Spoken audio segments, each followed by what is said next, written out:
Did you know Feraligatr slaughters Protestants, Sudowoodo cheat on their taxes, and Aridos are all fascists? A few years ago, we translated a Pokedex book widely distributed in former Soviet countries in the early 2000s. The Gen 1 games were officially localized in 6 languages, but Russian wasn't one of them, leaving the world's largest country out in the cold. Kids were playing Red and Blue anyway, but they couldn't understand the text. One was a little Russian girl named Nastya, who loved Pokemon but couldn't find out much about him. Her father was Alexander Zhetinsky, a well-known author and publisher who wanted to make his daughter and friends happy. So he studied the franchise and resources available to him, wrote a Pokedex in Russian, and published it as a book. For many kids, it was the only Pokedex they could understand, and it became incredibly popular. But it painted a bizarre picture of the Pokemon world, much different to what we got everywhere else. A world of politics, espionage, death, and almost every Pokemon having to work a job to make ends meet. To be clear, the book was not sanctioned by the Pokemon Company, and eventually got hit with a lawsuit. As a matter of fact, the day after we uploaded our video translating it, Pokemon lawyers saw it and raised a bit of a stink. But despite all that, the book's still been printed and sold in major Russian bookstores into this decade, possibly to this day. And you guys really seem to enjoy our video about it. So after we found ourselves with an unfinished, unpublished second-generation Russian Pokedex, our curiosity was piqued. Fans tirelessly archive the Japanese and Western sides of Pokemon, but it's worth preserving other cultures' history as well. Fun too. Before we get to the entries, we want to thank Annet Ilvers, a prominent member of the Russian Pokemon fandom who brought this to our attention, and did the grueling work of translating both Pokedexes. Originally, it was Knob Ogasawara that put us in touch, who was the official English localizer of the first 4 generations of Pokemon games. None of us can say with certainty why the Gen 2 Russian Dex was never finished, but from what Annet's gathered, it seems to have already been in the works when Zhetinsky started getting sued over the first book. As a result, he barely got more than halfway finished, up to number 206. Since publishing it was impossible this time, instead of letting it go to waste, he decided to post it on his website. One of the highlights of the Gen 1 Russian Dex was the original artwork, but unfortunately, none was made for Gen 2, because it was never completed. You may recall our last video ended with the first 6 Johtomon that were included in the Kanto book, as a teaser for the cancelled sequel decks. We'll include them here too, so all the Johtomon are together. But if that video is fresh in your memory, you could skip to the timestamp on screen and get right to the new stuff. Okay, all that said, let's get to the Gen 2 Russian Dex. Number 152, Chikorita.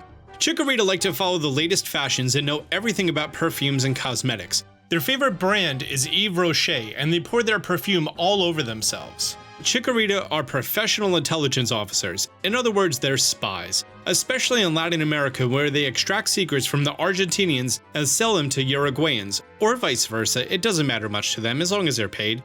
Chikorita's attempts at spying in Europe didn't work out well because the only foreign language they speak is Spanish. Chikorita danced sexy sambas and rumbas for generals, who are so enamored they become like obedient little bunnies for Chikorita and hand over all their secrets. They willingly unlock secret lockboxes and show Chikorita photographs of missiles that the Argentinian government bought from the Chinese.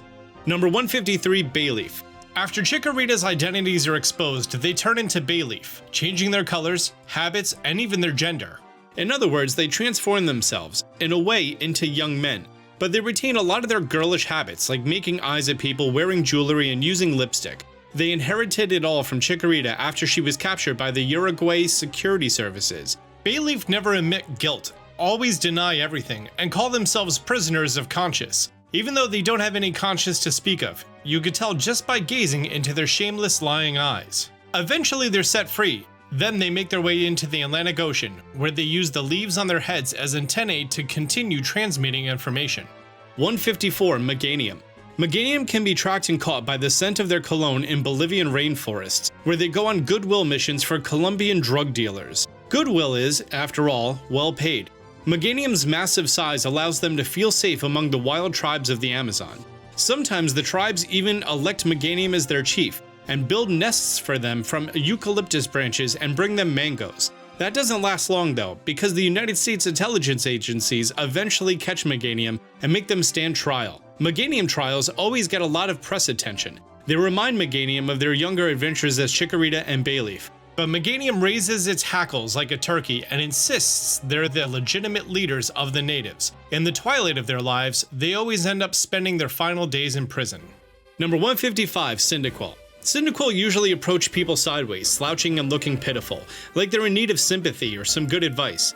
Then, all of a sudden, they'll boldly ask, "Wanna see how my back burns?" Out of surprise, people say sure, then Cyndaquil sneeze twice and little yellow flames light up on their spines. Then they have the audacity to demand money for the performance, insisting they have the best backfires. If you're in Russia, you shouldn't pay more than 10 rubles, and if you're abroad, you shouldn't pay anything. In China, Cyndaquil get fined for panhandling, and in Iran, they get deported for it. They're useful though for getting rid of mosquitoes. 156. Quilava. Quilava are proud, independent Pokemon with burning tails and torches on their heads, who volunteer as soldiers for justice. Since justice is being fought for all across the world, Quilava can be found on any continent, in any country, under any flag. Usually they form into squads and drop from helicopters onto the bases of separatists or mercenaries. Quilava burn them all like napalm, but they're not as expensive as napalm. Recently, it's become fashionable to keep Quilava as house pets instead of cats. They're very entertaining, but their masters never get a moment of peace and quiet because they have to chase after Quilava with buckets of water wherever they go. If they run into a closet, you'll have to call the fire department. Number 157, Typhlosion. It's very easy to piss off a Typhlosion, and if that happens, it'll explode like a landmine. Or at least that's what it looks like. Typhlosion literally disappear into a huge fireball. But if you wait around until the smoke clears, it'll still be there. But most people never get a chance to see it because their explosions are so huge. Every building within a 300-meter radius gets destroyed, and beyond that there's another kilometer of broken glass and people injured so badly they'll be deformed for the rest of their lives. Typhlosion are pretty scary Pokemon. People treat them nicely out of fear, feeding them popcorn, letting them sleep on their rugs in their bedrooms, and catering to their every whim, especially in hot spots. But those morons still blow themselves up over the smallest problems, just on a whim. Sometimes several times in one day. It's very annoying. Number 158, Totodile. The little crocodile Totodile loves to bite and is quite skilled at it. It doesn't discriminate. Parents, teachers, the police, no one is safe. Trainers keep Totodile in metal muzzles and only take them off for biting royales. Biting royales are held in Brazil at Maracanã Stadium, where about 300 Totodile are released into the field behind thick 2-meter tall glass. The last one to survive is deemed the winner. Usually it lasts about 4 hours and draws massive crowds that scream and go wild, and by the end start biting each other as well. Lots of blood, ambulances, and doctors. It's a pretty chaotic spectacle. To prepare for biting royales, Totodile sharpen their teeth with a file and memorize some useful prayers. Number 159, Croconaw. Biting royale champions evolve into the fierce Croconaw, possessing 48 teeth that regrow whenever one falls out. A lot of Croconaw get hired by dental schools, where students practice by pulling their teeth. By morning, Croconaw's teeth grow back and they're ready for more. Their teeth are removed under general anesthesia, of course. Otherwise, Croconaw would tear the students to pieces. But despite those precautions, casualties are inevitable. Typically, only 80 students out of 100 end up as dentists, while the remaining 20 are maimed for life. The few Croconaw who don't work at dental schools find work delivering Sunday sermons at churches, where thrill seekers gather. After wrapping up the sermon, Croconaw charges at the parishioners, at which point, well, God help them. Number 160, Feraligatr. Feraligatr could have been the most terrifying Pokemon of all, but chose the path of humility and mercy just in time. Tall, dignified, and clad in a cassock, Feraligatr are a living testament to what Catholicism can do for battle-hardened Pokemon. The brutal battles at Maracanã, the mauled dentists, the partitioners trembling in fear, those days are behind them. That said, you should never bring up the St. Bartholomew's Day massacre in their presence. That doesn't go over well with Feraligatr. I'm gonna cut in real quick here for some brief context. The real-life massacre was part of the French Wars of Religion in the 16th century. Long story short, Catholics got upset that France's princess was marrying a Protestant, so they hunted Protestants in the street and killed about 20,000 of them, including women and children. Okay, back to the Pokedex. When they think of the slain Catholics and suffering infants, Feraligatr seize the first Protestant they can find and tear them to shreds. Afterwards, they spend 3 days repenting in prayer. Incidentally, Feraligatr's teeth still grow back, though there's little use for them. Unless, of course, someone mentions St. Bartholomew. Number 161, Sentret. These petite, tail-headed Pokemon are famous for the ability to stand on their tails and bounce, squealing like a siren. Sentret's skills are put to use in big city streets where they work to replace traffic lights, standing in intersections, towering on their tails, and screaming at the top of their lungs, "Go! Go! Go! Move! Move! Move!" and twitching their ears to direct traffic. It's a pretty tense situation, but at least it's cheaper than installing conventional traffic lights.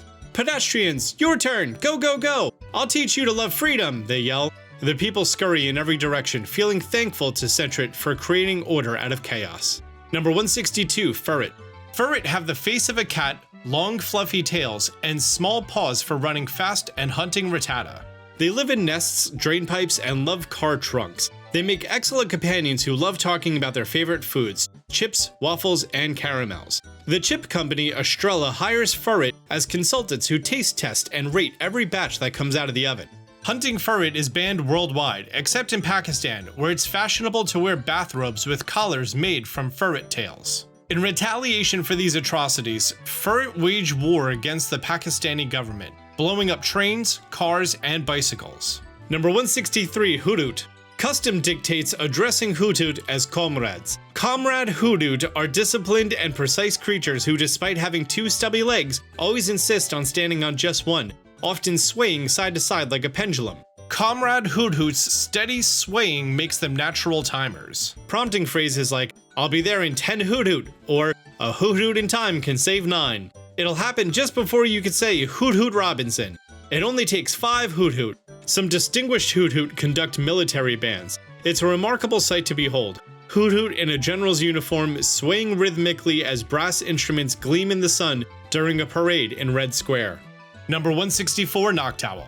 Noctowl, with their relentless observation skills, pierce through darkness, deep water, armor, and even concrete with their unyielding gaze, which make them unpopular with some folks. These incorruptibly honest Pokemon excel as prosecutors, proofreaders, bulldozer operators, and any other career that demands a sharp eye and unwavering conscience. Before Noctowl can be appointed prosecutor, first it has to get caught in a net. Sneaking up on one is nearly impossible due to their 360-degree vision and sharp perception, but a few cunning trainers manage to master the art of capturing Noctowl, then sell them for a hefty sum to the Ministry of Justice and the FBI.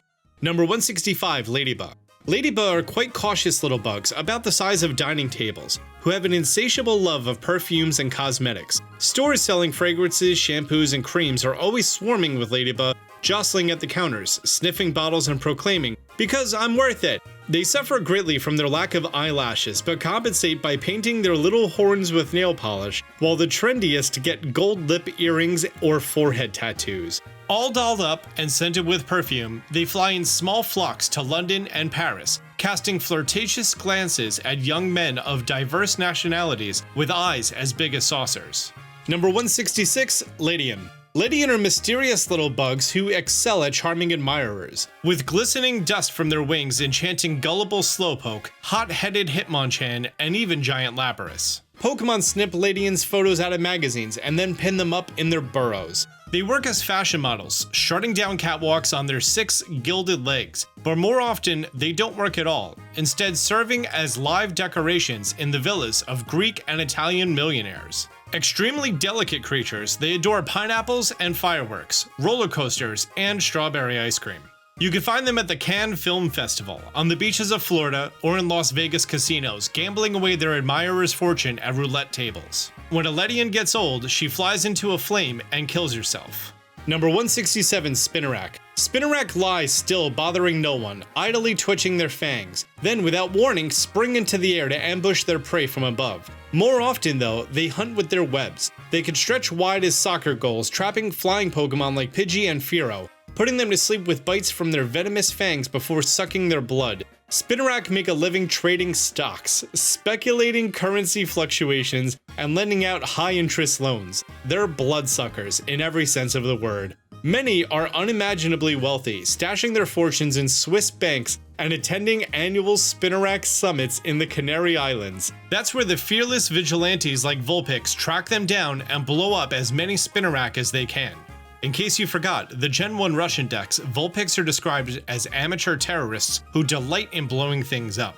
Number 168, Ariados. Mean-spirited and armed to the teeth, Ariados are fascists who revel in parades, anthems, and banners. When a formation of Ariados soars through the sky, buzzing Wagner's Ride of the Valkyries, other Pokemon spit in disgust and newspapers denounce them. Ariados adore law and order, children, and liverwurst. Most of them are devoted family Pokemon, tending to their vegetable gardens, fixing the roofs on their nest, and patching holes in their webs. But as soon as the Gyarados hear the anthem blare, they rear up, bristle, and rush into formation. They all shout, "Hail!" at the top of their lungs, without the slightest clue what it means. If someone explains it, they refuse to believe it. Deep down, they suffer from being unloved, but don't know what to do about it. The thought of befriending flies or mosquitoes never even crosses their minds. Instead, they just keep shouting that Gyarados is superior to all other insects. Before we get to Crobat, we should remind you that last time, Golbat was established as a washed-up has-been, an army veteran who reminisces about his younger days as Zubat, but now past their prime and no use to anyone. A newly discovered Pokemon, Crobat's a remarkable example on how Pokemon can overcome illness and old age. They evolved from weary old veteran Golbat, who seemed destined for a quiet, fading end. Until out of nowhere, suddenly they grow another pair of wings and turn into Crobat. What gave them the strength to fly again? A strict routine? Medicine? A special diet? No. Golbat can only evolve if in the depths of a dark cave, it meets a loving little bat who kindles its cold heart and dries its tears. Most Golbat never meet that special someone. But when they do, they're granted new wings to fly through the skies once more. Number 170, Chinchou.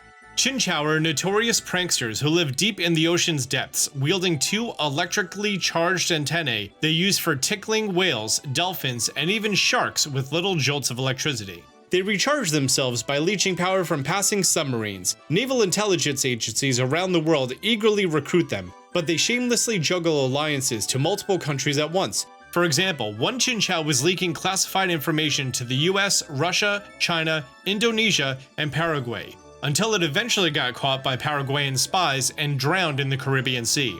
Sometimes Chinchou sell hot tea in train stations as a side hustle. It really doesn't suit them though, as they much prefer underwater Morse code and Duracell batteries, which they eagerly accept as bribes for state secrets. Number 171, Lantern.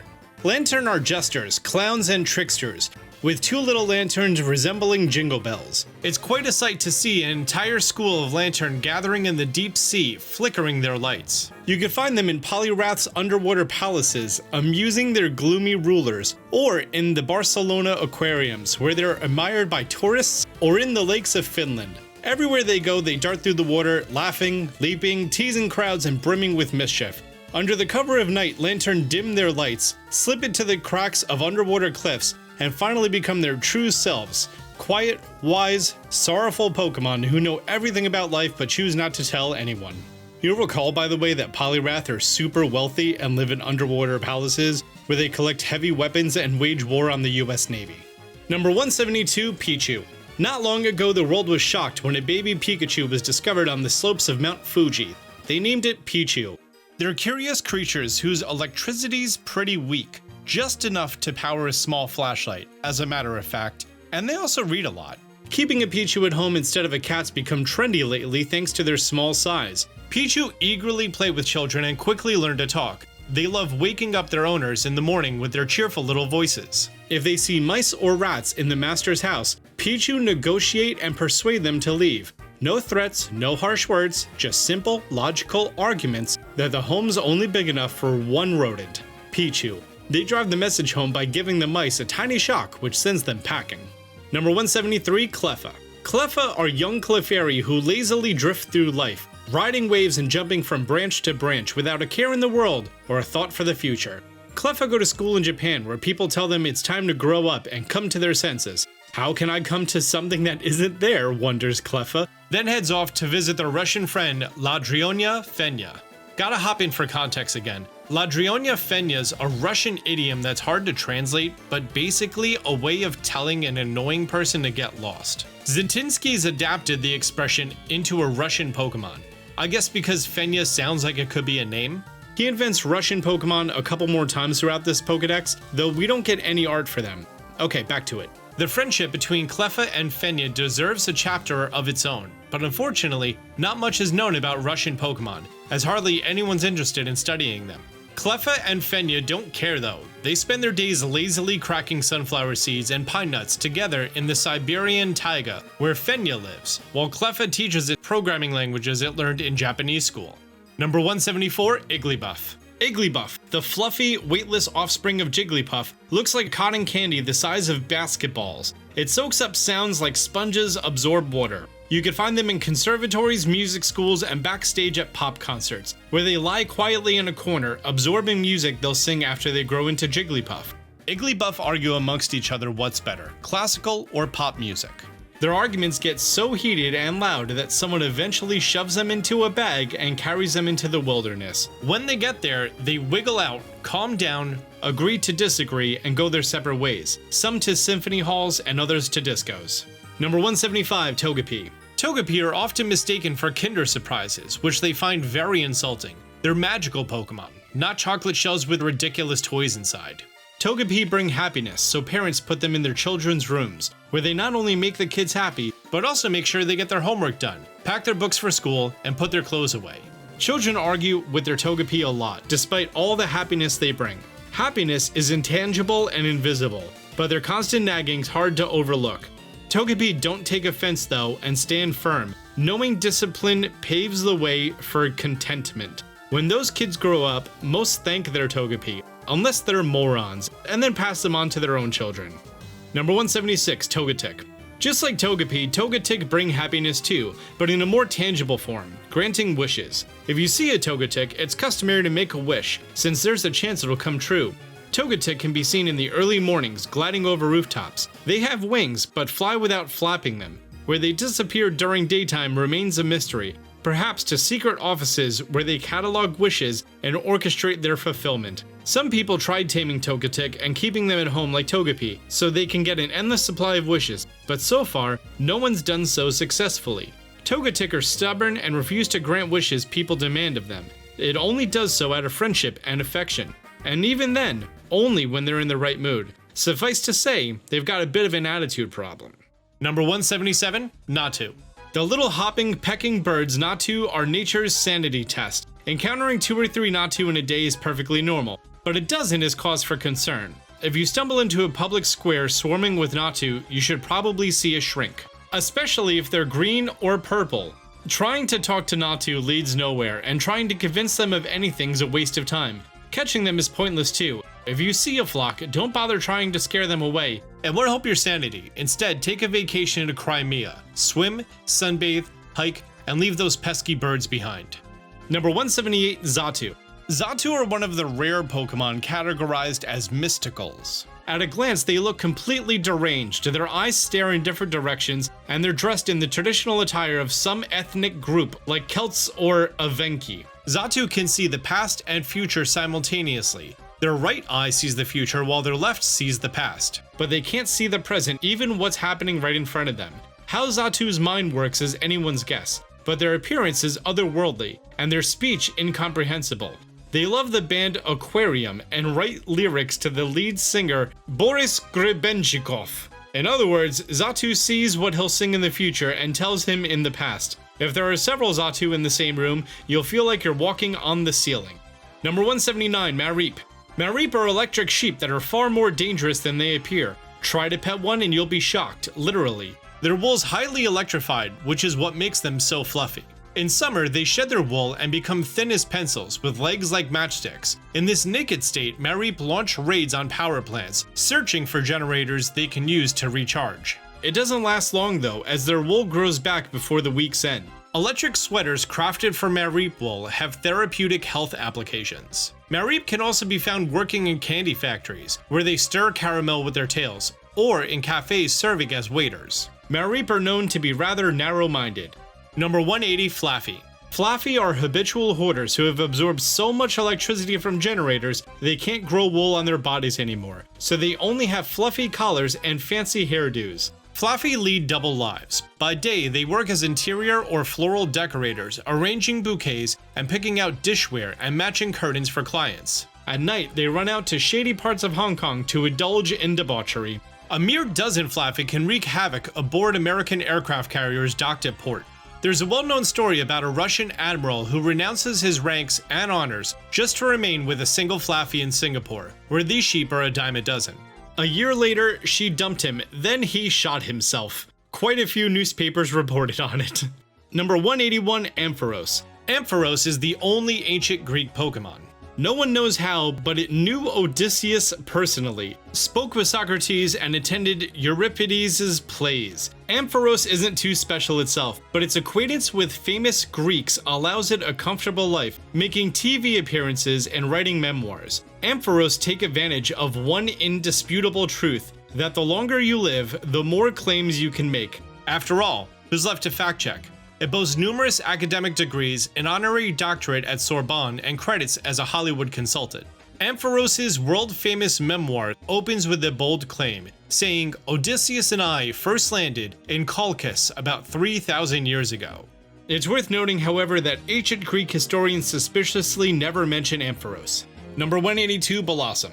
More than anything, cheerful, plump Blossom love to dance. Their petal-like skirts sway on beat, while the two flowers on their heads make music, without having to use CDs or cassettes. Maybe they pick up the music through radio waves, which would mean they're basically living radio towers. But asking Blossom to explain themselves is impolite. Regardless, one way or another, Blossom dance to their own music and thoroughly enjoy themselves. Male Blossoms sing protest songs, though their language and nature of their protests are unknown to humans. They're probably concerned with environmental issues or maybe globalization of the economy. It doesn't really matter though, because no one listens. Let them sing. Who cares? Number 183, Maril. The biology of these aquatic mice is rather amusing. Their tails are floats filled with oil that keep Maril from drowning. But on land, they're a nuisance, dragging behind, constantly filthy, getting caught in bicycle wheels and tripping pedestrians. Mischievous kids kick them like soccer balls, sending Maril tumbling head over heels, dragged along helplessly by its own float. Despite all that, no one's ever heard Maril complain. They bear their burden, and by that, I mean their floats, with unwavering resilience. Some people recommend plastic surgery to remove the tail, but not a single Maril's taken them up on it. Even Maril who have never set foot in waters refuse to cut it off, which is pretty respectable. Nature doesn't make mistakes, or at least that's what Maril believe, as they drag their floats around wherever they go. Number 184, Azumarill. Azumarill differ from Maril only in their height and large ears, which they use to navigate the open sea. Azumarill work as skippers in ports around the world, guiding ships through safe waterways. They swim ahead of ships, ears sticking out of the water, showing captains the safest route to docks. Unfortunately, Azumarill floats are a delicacy for sharks, which leaves a lot of elderly Azumarill tailless or sporting prosthetics, and living off disability checks from the International Skippers Association. They tell countless stories of the sea, puff on pipes, and sip rum. I guess you could say they devote themselves to carrying on English skippers' time-honored traditions. Number 185, Sudowoodo. Sudowoodo genuinely believe they're trees. They dig their feet in the ground, hold out their arms like branches, and don't move a muscle.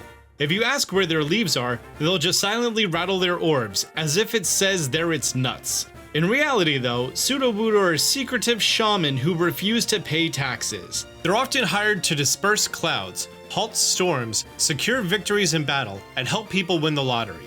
They forget their tree act entirely, and leap, wail, and shake their Morocco orbs. That's where their sorcery power comes from, by the way. Sudowoodo only accept cash for their services, then don't report the income on their taxes. That's led to tax authorities making lists of every Sudowoodo and closely monitoring their every move. All in all though, they're pleasant Pokemon, and if they drop all the sorcerer nonsense, they'd be even better. Number 186, Politoed. Politoed are botched evolutions of Poliwhirl. Instead of fighting, some Poliwhirl lay down their arms and declare themselves pacifists. That's when they become Politoed. They're not especially fun to talk to as they're constantly extolling their pacifist ideals. Truth is though, they're really just too chicken to fight. Such Pokemon usually slink into politics and end up in US Congress, Russian Parliament, or Swedish Riksdag. They've sent their Poliwhirl brethren into brutal wars under the guise of political necessity, but on the plus side, they do champion Pokemon rights. Side note, the reason Zatinsky says they go into politics is because their name is Politoed, in case you didn't pick up on that. Number 187, Hoppip. Hoppip are so light, even the faintest breeze can carry them off to who knows where. That's why they stick together, holding hands so they don't get blown away one by one. Hoppip like nature reserves, hiking trails, campfires, tents, kayaks, and canoes. They gently water one another, nurturing the flowers that bloom on their heads once a year. The sight of any malice always makes them weep. They could be useful, if only they weren't so light. Detractors call them shallow, but Hoppip take offense, insisting they're simply unburdened by mundane everyday worries, like most everyone else. Hoppip are kind and gentle, endlessly fascinated by anything they lay their eyes upon. They chatter away about the smallest details, holding hands and gazing into each other's eyes with deep care and connection. Number 188, Skiploom. As soon as Hoppip's flowers bloom, they turn into Skiploom, who protect their flowers as if they're the holy grail. They're very careful with them, obsessively monitoring the temperature, shielding them from breezes, and gently washing their petals with warm water. Skiplooms are absolutely obsessed with getting media attention for their flowers. If they see another Skiploop's flower in a magazine, they pout and grumble about the system being rigged while they sip valerian tea. But when their own flower graces a magazine cover or a greeting card, they beam with pride, smiling ear to ear and signing autographs. Skiploom typically lives solely off other people's charity. Number 189, Jumpluff. When Skiploom's flowers wilt, they turn into Jumpluff and sprout airy seeds that fly away in the wind and eventually grow into young Hoppip.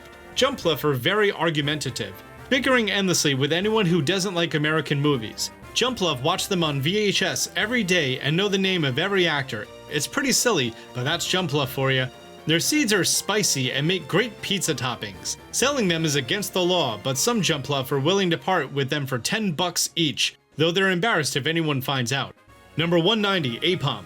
Apom have paws on their tails, which they use to snatch everything that isn't nailed down.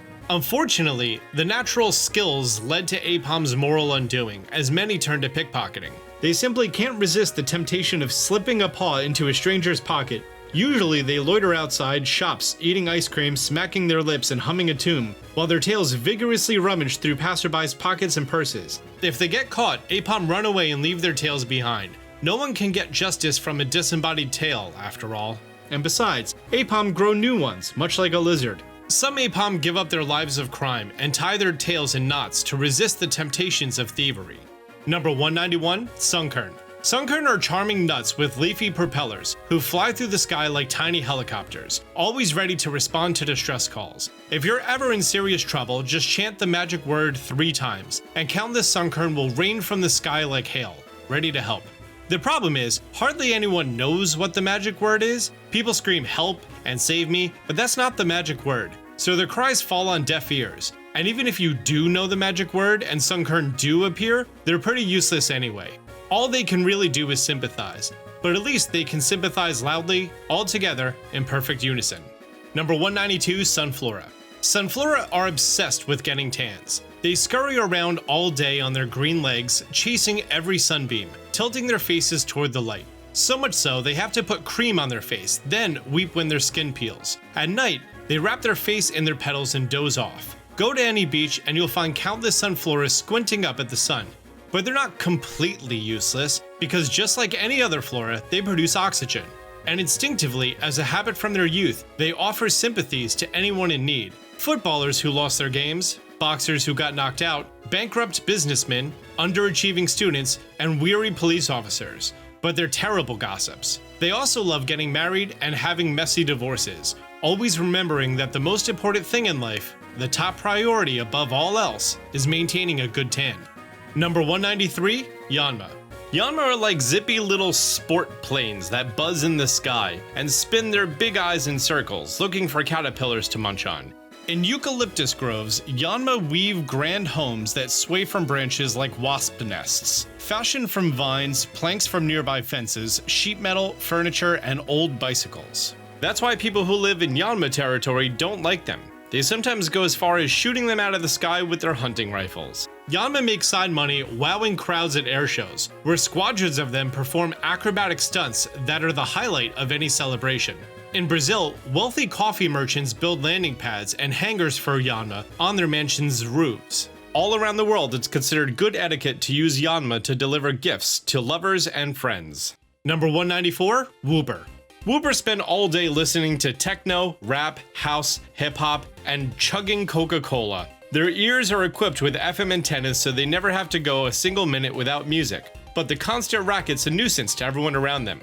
Their antennae also tend to poke people's legs and sometimes rip their tights, since Whooper's about knee height to humans. Every night, flocks of Whooper gather together, tune their ear antennae to the same station, and dance like there's no tomorrow, shouting, "Whooper is super!" between songs. Their bodies are covered in slime, consisting of layers of sweat from dancing late into the night. It makes Whooper so slippery that they can squeeze through any crevice, slip past police, barricades, and picket lines. Whooper have miles of rap lyrics memorized, but are clueless about most everything else. If they hear someone mention Eminem, most Whooper swoon and sway blissfully in place, even if they're blocking an intersection. Number 195, Quagsire. Once Whooper eventually get tired of upbeat music, they turn into a Quagsire and are always happy, so long as they've got chips and tadpoles to snack on. They sell their antennae to young Whooper and forget the lyrics to all their favorite songs. They're fulfilled now, but don't feel their old lives were lived in vain.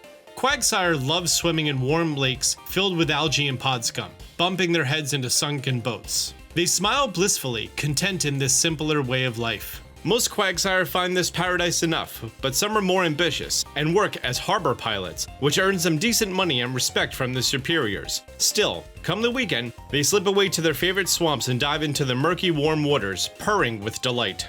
Number 196, Espeon. Espeon's a new evolution of that little squirrel Eevee, who before could only evolve into Vaporeon, Jolteon, and Flareon, but now can turn into Espeon if they win the super game on Polechudes. Polechudes was a long-running Russian game show kinda like The Price is Right, where contestants could win household appliances as prizes. Okay, back to it. The transformation occurs live on air, right there in the TV studio, leaving the show's host Leonid Yakubovich scrambling trying to cut to commercial break. But Espeon's in pure ecstasy, hugging Yakubovich and kissing his assistants with its long forked tongue, then bolts out the door. If you spot a little creature with big ears and a star on its forehead, carrying a fridge and microwave running through the streets of Moscow, it must be an Espeon fresh out of the super game. After pawning their prizes, they try to find work on a variety show. Before this next one, I should refresh your memory that in the Gen 1 decks, it said Eevee are big-time gamblers with fantastic luck at slot machines. Number 197, Umbreon. It rarely happens, but when gambling-addicted Eevees lose their last cent, they turn into Umbreon. Their fur goes dark, spots emerge, and they vanish into the night, considering suicide. Or maybe just robbing a bank instead. In this state, Umbreon are as much a danger to others as they are to themselves. When the morning comes, they begin a new life, conning people at currency exchanges by trying to pass off $1 bills as hundreds. Once they manage to pull one over, they run straight back to the slots. It's advised to never exchange currency with an Umbreon. You're better off throwing your money in the garbage, setting it on fire, or losing it at a casino yourself. If you ever run into one of these spotted black goats, don't hesitate to give it a good beating. Number 198, Murkrow. Little black crows known as Murkrow fly around at night, spreading bad news and calling misfortunes into being. Their rates are affordable. For just 100 or 200 rubles, they'll call up a whole heap of bad luck for you. Murkrow in Russia like to hang out with their Russian Pokemon friend Chemodont. In America or England though, they charge higher fees and the disasters they deliver are more substantial. For some reason, people don't like Murkrow, even though they're just doing the job they're paid to do. But their real passion is polishing shoes with black boot cream. They always carry a couple brushes and tubes of polish everywhere they go, and shine people's shoes free of charge. After calling the usual misfortunes onto their clients, like illness, hunger, and death, Murkrow polish their shoes and soar into the night. Number 199, Slowking. Some particularly chill Slowpoke managed to reach Nirvana and evolve into Slowking, known as the King of Calm. In this enlightened state, they care about nothing beyond their own belly buttons. Sometimes Slowkings spend days, weeks, even months just lying on pillows, gazing into little mirrors, admiring the curves of their navels, lost in serene contemplation. Other Pokemon gather around, hoping to catch a crumb of Slowking's enlightenment. They hang on to every word they utter, trying to interpret meaning, but their words are only about a dozen, like eat, drink, and potty. When Slowking yawn, they say, hum. A word so potent it bestows listeners with a fearless tranquility. That single word fills Pokemon with such serene courage, they'll happily march into battle, fully prepared to face death without hesitation. Many fighting Pokemon do just that. Number 200, Mischievous. Mischievous are goofy little rascals who love scaring people, especially girls, by appearing in their bedrooms at night and screaming. Their eyes blaze, their ghostly locks thrash, the horror. Grown men collapse in fear. Young girls fall into convulsions. To fend off the ghostly menace, some people keep inflated balloons behind their beds. When Mischievous show up, they pop the balloons with the pin before she screams. For some reason, they're afraid of loud noises, and a loud pop shocks them unconscious. Occasionally, both ghost and victim faint simultaneously. When this happens, the sleeping Mischievous is thrown unceremoniously into a trash can. Now you know why girls always keep balloons in their rooms. Number 201, Unknown. The world's most peculiar and enigmatic creatures, unknown, embody an uninterpreted alphabet beyond scientific understanding. Each living letter possesses hidden powers capable of influencing Pokemon and people alike.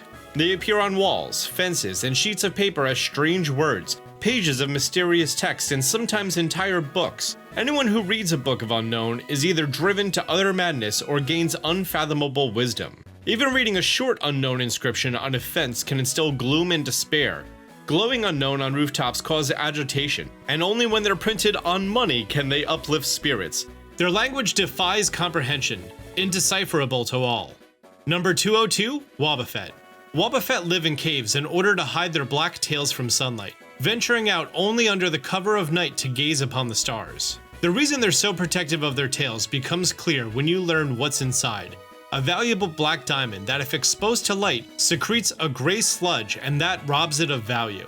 When their diamonds reach maturity, Wobbuffet sell them to African tribes who prize them for their chief's talismans. The exchange is carried out solely by touch in total darkness. Wobbuffet tails are typically insured for $500,000 US. It's really quite strange their diamonds are valued so highly, considering they're always shrouded in darkness, and thus, no one's actually seen one.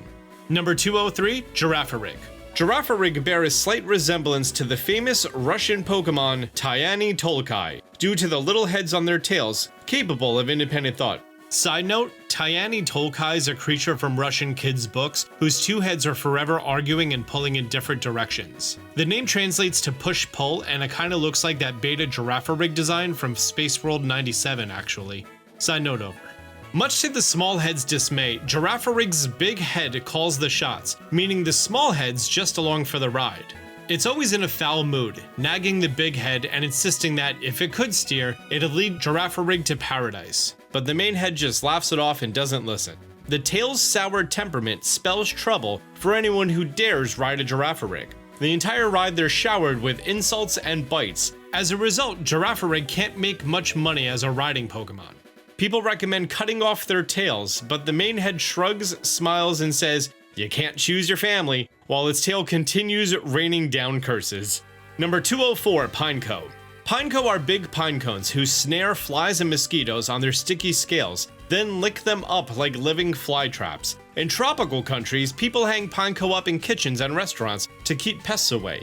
They're well suited for the job, happily snacking on bugs while chatting with cooks and waiters. Pineco never shut up though, prattling on about the weather, politics, fashion, sports, scandalous ventures, and so on, as bugs fly into their mouths with no effort on Pineco's part.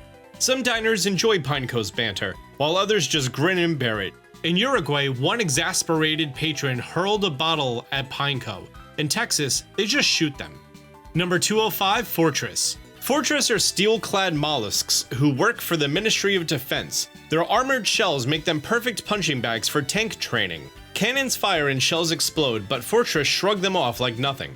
Fortress have small cannons of their own as well, but instead of weapons, they shoot scented liquids more fragrant than sweet perfume. Rich, beautiful women around the world spoil them with pineapples and rose petals, and pay top dollar for Fortress to shower them from head to toe in their aromas. But sometimes they malfunction and their liquids come out smelling like chicken manure. Fortress apologized profusely, but the damage is done. The odor sticks around and isn't easy to get rid of, leaving the stinky socialites having to soak in tubs for days, cursing Fortress with every swear word they could think of. Number 206, Dunsparce. Dunsparce burrow underground using their tails like corkscrews. They have wings but can't fly, though they claim it's because their wings are still growing. They brag in newspapers and TV about all the places they'll fly when their wings come in. and boast about someday making it into the Guinness Book of World Records. But their wings never seem to get any bigger, despite Dunsparce's promises the big day's coming soon. In the meantime, they pen books about epic aerial adventures and run expensive flight schools for birds. Dunsparce don't let their bird students fly, insisting it's better to train on the ground instead. Whenever someone accuses a Dunsparce of being a fraud, it'll spin up its tail and disappear underground, escaping accountability. And that's as far as Zitinsky got before his legal troubles. We would have liked to interview him for some behind the scenes, but sadly, he passed away in 2012, about a decade after writing these entries. We'd like to believe he'd be happy to see the Russian deck still remembered to this day, and enjoyed by a new audience around the world. Rest in peace, mate. If you got 90 minutes to fill and want to see an official Pokedex book written by Game Freak and only released in Japan, but now translated into English by Nob Ogasawara himself, click the video on screen. Or if you'd rather see some cultural differences in other countries for Gen 2, click the other video. Special thanks to Nob and especially Annet for spending countless hours translating over 200 entries. And of course, thank you for watching. See you next time.